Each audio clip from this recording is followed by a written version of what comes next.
बहुत दिन हुए सिनेमा ज्ञान माधुरी को मैंने दोहराया नहीं, तो आज के कार्यक्रम में सिनेमा ज्ञान माधुरी। नमस्कार, मैं ज्ञानचंद प्रसाद मेहता, आपका अभिनंदन। फिल्में तो बहुत देखी, आप भी देख रहे हैं।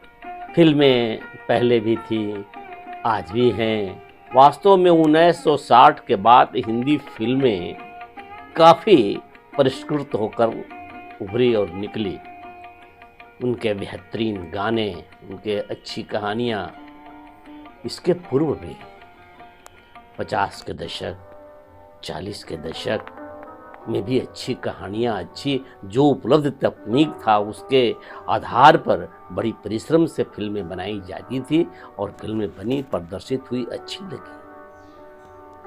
साहित्य, संस्कृति, संगीत एक से एक थे फिल्मों में। मैं 1960 के कुछ फिल्मों को याद करता हूँ जिन्हें कई कई बार देखा। 1965 में जानवर फिल्म, शम्मी कपूर, राजश्री, सिमी ग्रेवाल आदि थी और ये राजेंद्र नाथ 5 बार देखी थी।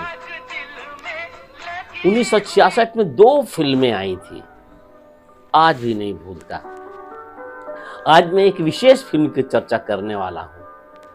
तो 1966 में जो 2 फिल्में आई थी, एक मेरा साया, इसे भी राज खोसला ने ही निर्देशित किया था, और दूसरी फिल्म दो बदन, उसे भी राज खोसला ने ही निर्देशित किया था। मेरा साया अद्यपि रहस्यमयी फिल्म थी और अंत में रहस्य से पर्दा उठता है। फिर भी इसके गाने इतने सुमधुर थे, इतने आकर्षक लगते थे। नैनों में बदरा छाए या फिर सभी के सभी गाने, क्या बात है। स्मरण करता हूँ तो आज भी रोया सिहर जाता है। 5 से कम बार इसे भी नहीं देखा था, यह जानते हुए कि फिल्म का रहस्य समाप्त है। लेकिन वो जो फिल्म में जो आनंद है वो अपने जगह पर सच्ची थी। और उसी वर्ष एक दूसरी फिल्म दो बदन, बड़ी बेहतरीन फिल्म थी, बहुत बेहतरीन थी। लेकिन इस फिल्म को दोबारा देखने की हिम्मत नहीं किया। दुखांत था, ट्रेजेडी थी। लो आ गई उनकी याद, वो नहीं आए। सुनते सुनते आंखों में आंसुओं की धार आ जाती थी। अब तो नहीं कोई रोते फिल्मों से, हंसते भी हैं तो बेहुदे ढंग से। मनोज कुमार नायक, आशा पारीख नायिका, सिमी ग्रेवाल सहनायिका, प्राण विलेन थे, मोहन चोटी थे। और बहुत अच्छी बात थी कि यह फिल्म सुपर हिट रही, बेहतरीन। कहते हैं कि इस फिल्म को बनाने के लिए मनोज कुमार ने ही राय दिया था राज खोसला को, एक बार इसकी कहानी सुनिए और थोड़ा फेरबदल कर जैसा संभव हो आज के समय बनाइए। वो कहानी किसकी थी? तो 1951 में एक फिल्म रिलीज हुई थी, दीदार, और सेकंड राउंड में वो फिर 1951 के बाद 161 में रिलीज होकर के सेकंड राउंड में फिर सिनेमाघरों में लगी हुई थी। और मनोज कुमार ने राज खोसला को तथा अन्य एक और थे कोई निर्माता इस फिल्म के जो थे, उनसे कहा गया और इस फिल्म को, दीदार फिल्म को देखी गई और लगा कि हाँ, इसको आज इसका रीमेक थोड़े बदल करके बनाए जा सकते हैं। रीमेक किया और ये बदल करके जो फिल्म आई तो क्या बात है, धूम मच गया था। जब चली ठंडी हवा, जब छाई काली घटा, मुझको तुम याद आए। बहुत ही बेहतरीन, शायद आशा भोसले ने गाई थी। और लो आ गई उनकी याद, लता मंगेशकर का गाया हुआ गीत था। इसके सभी के सभी गाने, रहा गर्दिशों में हरदम, इश्क का सितारा, नसीब में जिसके जो लिखा था वो तेरी महफिल में काम आया। फिल्म की कहानी कुछ ऐसी है कि विकास नाम का एक युवक, वो मनोज कुमार जी हैं, मनोज कुमार एक कॉलेज में पढ़ते हैं, वे गरीब परिवार से हैं, पिताजी बीमार रहते हैं और घर में कोई है नहीं। उसी कॉलेज में एक लड़की आशा पढ़ती है। आशा पारिक का नाम फिल्म में आशा ही है। धनी है, बहुत धनी है। इसी गलतफहमी में उस दोनों में प्यार हो जाता है। जब परीक्षा के दिन आते हैं, परीक्षा का 2-1 पर्चा देता है विकास, तब अचानक सूचना मिलती है कि इनके पिता की तबीयत बहुत ही खराब है। वह वापस चला आता है अपना घर। परीक्षा छूट जाती है, जिसके लिए आशा को बहुत खेद है कि इसकी परीक्षा कैसे छूट गई। परंतु परीक्षा छूट गई, पिताजी भी जीवित नहीं रहे। वह पुनः शहर आता है, तो वो शहर में कुछ रोजगार के लिए पहुंचता है। आशा के पिताजी बहुत धनी हैं, बड़े बड़े व्यवसायी हैं। शायद मुझे लगता है कि टिम्बर का व्यवसाय है उनका, और लकड़ी का चीरने का वो जंगलात के काम देखते थे। तो उसमें अपने पिताजी के सिफारिश से बगैर विकास को बताए हुए नौकरी लगा देती है सुपरवाइजर की, और विकास सुपरवाइजर हो जाता है उनके पिताजी के फर्म में। लेकिन विकास नहीं चाहता है कि ये बड़े लोग हैं, आशा के पिताजी बड़े हैं, एक आध बार कभी अपमानित भी कर चुके थे यह जानकर कि उसकी बेटी का यह प्रेमी है। तो किसी पार्टी में अन्य बड़े लोगों की उपस्थिति में इनका परिचय एक साधारण इस वजह से कराते हैं कि ये हमारे फैक्ट्री में मैनेजर हैं या सुपरवाइजर हैं, ऐसा करवा करके बेइज्जत करते हैं। तो इस बेइज्जती के बाद उस फॉर्म में नौकरी करते हुए इस नौकरी को छोड़कर जाना चाहते हैं। उसी वक्त में गाना है मत जइयो नौकरिया छोड़, तो ठीक है। और इसके पहले जो वो गाना था, जब चली ठंडी हवा, एक मन मस्तिष्क को एकदम इलेक्ट्रॉन्स से भर देता था, आनंद आता था, मस्त। इस कहानी को इस स्थिति तक पहुँचते कि वह नौकरी छोड़कर जाना चाहता है, और उसके पिता को, आशा के पिता को यह मालूम है कि इन दोनों में प्यार है। उसी समय वह एक दूसरे लड़का जिसका अश्वनी नाम है, वो प्राण है विलेन, उससे शादी की बात करते हैं। अपनी बेटी आशा की लगभग तय ही थी, सगाई कर देते हैं। सगाई के बाद अश्वनी और आशा एक दूसरे के करीब, अर्थात प्राण आशा पारी के करीब आना चाहता है वह, और धीरे धीरे विकास दूर हटना चाहता है। लेकिन अश्वनी चूंकि विलेन है, बहुत बड़ा खलनायक है, तो वो बहुत बड़ा उपद्रव कुछ न करे तो ऐसा हो कैसे सकता है। तो अपनी खलनायकी को जमाने के लिए एक एक्सीडेंट अरेंज करता है, जिससे ये साफ हो जाए, रास्ते का कांटा हट जाए, विकास मर जाए। एक्सीडेंट करवा देता है। लेकिन इस एक्सीडेंट में विकास यानी मनोज कुमार का कुछ होता नहीं है, लेकिन होता है तो सबसे बड़ी बात यह कि आंखों की रोशनी चली जाती है। लेकिन और यही अश्वनी बताता है आशा को कि उस दुर्घटना में वह मर गया है।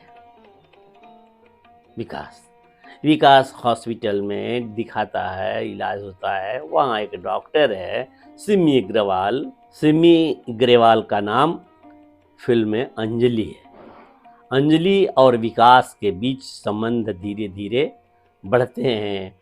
एक तरह से उन दोनों के आकर्षण को प्यार का नाम दिया जा सकता है, और प्यार हो जाता है। लेकिन बड़ा यह प्यार नियंत्रित है, स्वार्थ नहीं है इस प्यार में। इस प्यार की में एक जानकारी है अंजलि को कि इस स्थिति से गुजरा हुआ यह व्यक्ति है। जब ये ठीक हो जाता है, आँख तो की रोशनी रहती नहीं है, तब तो वह होटलों में विकास गाया करता है। एक तरह से वो एक वृत्ति हो गई काम करने का। कुछ दिनों के बाद अश्वनी, प्राण और आशा का विवाह हो जाता है, लेकिन आशा उस विवाह को स्वीकार नहीं करती है और उसके साथ उस कमरे में रहती नहीं है। परंतु अंजलि के माध्यम से आशा को पता चलता है विकास जिंदा है, लेकिन नेत्र की रोशनी चली गई है, परंतु इसके बावजूद भी उसके आँख की रोशनी ऑपरेशन करने के बाद आएगी, यह जिम्मेवारी अंजलि लेती है। आशा यह जानकर वह मिलने के लिए विकास से घर से निकलती है, परंतु खलनायक विलेन अश्वनी पकड़ के ज्यादती करता है और उसे एक कमरे में बंद कर देता है। तो इस तरह से नेत्र की रोशनी तो वापस आ जाती है नायक का, और कई दर्द भरे नगमे जो गजल के स्वरूप में गाए जाते हैं इस फिल्म में, पूछिए मत। आखिरी दृश्य तो हाय हाय कर देता है दर्शक, जब वो कमरे में बंद या घर वहाँ से उसके कमरे से बंद होकर के आशा के चाचा छुड़ा करके अपने बड़े मकान, भव्य मकान में लाते हैं, उनके पिता के पास पहुंचा दिया जाता है। तब वो बीमार हो जाती है, नायिका बीमारी रहती है। केवल इस शोक में विकास के लिए, विकास का आँख चली गई है, विकास की आंखों में रोशनी नहीं, पता नहीं ऑपरेशन के बाद रोशनी आएगा नहीं आएगा। बेतहाशा प्यार करती है, लेकिन इस बीच में इसको पता नहीं उसके आंखों की रोशनी आ गई है और वह स्वस्थ हो गया है विकास हीरो, और वह हीरो मिलना चाहता है अपनी आशा से। और इसमें अंजलि मदद भी करती है, और अंजलि बहुत ही पहले जा कर के बता भी दिया था एक बार आशा को कि विकास और आपके बीच में सच्चा प्यार है, वह आपको दिलो जान से चाहता है और बहुत ही एक अच्छा युवक है, आदर्श युवक है। ये तो वो पहले भी समझ रही थी, कुछ गलतफहमियां पैदा कर दिया था विलेन अश्वनी, लेकिन इसके बावजूद भी अब सब कुछ क्लियर था। लेकिन उसकी तड़प, उसकी चाह, यह जानती थी कि मैं विवाहित हो गई हूँ, मेरा विवाह हो गया है, समाज मुझे मिलने नहीं देगा।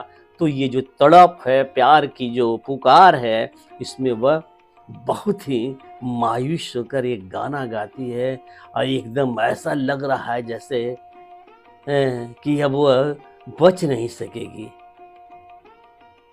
तो उसी क्रम में एक गाना है, लो आ गई उनकी याद वो नहीं आए। ये जब गाना गा रही होती है, हर बाधाओं को मार पीट को झेलते झालते विकास अपने प्रेयसी आशा के पास उसके कमरे में पहुंचता है। तब तक उसके प्राण पखेरु उड़ जाते हैं, नहीं बचती है नायिका, और बस उसके सामने इसका धराशायी हो जाता है। वैसे ही एक स्वस्थ युवक धराशायी होता है, तो इस तरह से धराशायी होता है वो दोबारा उठता भी नहीं, और इनका भी प्राणांत हो जाता है। ये दोनों बदन एकाकार हो जाते हैं, ब्रह्मांड में विलीन हो जाते हैं। प्रेम का ये दूत परमात्मा के संसार के दूसरे लोक में विचरण करने के लिए सितारों में मिल जाते हैं। बहुत ही अद्भुत कथा थी, और ये दर्द, ये गम, ये गानों का एहसास, इसका कोई भी गाना कहीं भी कोई गाए तो ऐसा तन मन के अंदर ऐसी तरंगे फूटती है कि कहते हैं ना कि एक दुख भी रस है, विरह भी एक रस होता है, और उसमें ही आनंद आता है। तभी गाने जिस लिखे थे शकील बदायूनी ने, संगीत दिया था, संगीतकार थे रवि, और जितने भी मेल गाना है सभी मोहम्मद रफ़ी ने गाए थे। आशा है ये पुरानी याद और उसकी प्रस्तुति आपको अच्छी लगी होगी। निरंतर राजनीति की बातें और बराबर समसामयिक विषयों पर चर्चा के बाद कभी कभी ज्ञान माधुरी सुनना क्या बुरा है। यदि यह वीडियो अच्छा लगा हो तो आप बेधड़क लाइक दबाइए, ऐसा अंगूठा वाला सीधा, और सब्सक्राइब कीजिए। बहुतों ने सब्सक्राइब नहीं किया है, बहुतों देखते हैं ये मुझे पता है, लेकिन न लाइक करते हैं न सब्सक्राइब करते हैं। और बहुतों के लिए मैं दे देता हूँ लिंक वगैरह, तो वे लिंक ना खोल करके सीधा वीडियो ही खोल देते हैं। ऐसा यदि कहीं मिलता है तो कृपया ब्लू रंग के लिंक है उसको खोलिए भी और यूट्यूब में जाइए, देखिए और लाइक कीजिए। सब्सक्राइब तो ज़रूर कीजिए जिन्होंने अब तक नहीं किया है, बहुतों ने नहीं किया है। सब्सक्राइब करने के बाद बेल आइकन दबा दीजिए, बेल आइकन दब जाए तो ऑल का बटन दबा दीजिए। अपने आप मेरा हर नए वीडियो का नोटिफिकेशन आपको पहुंचता रहेगा। बहुत बहुत धन्यवाद, नमस्कार। फिर मिलते हैं अगले किसी वीडियो में।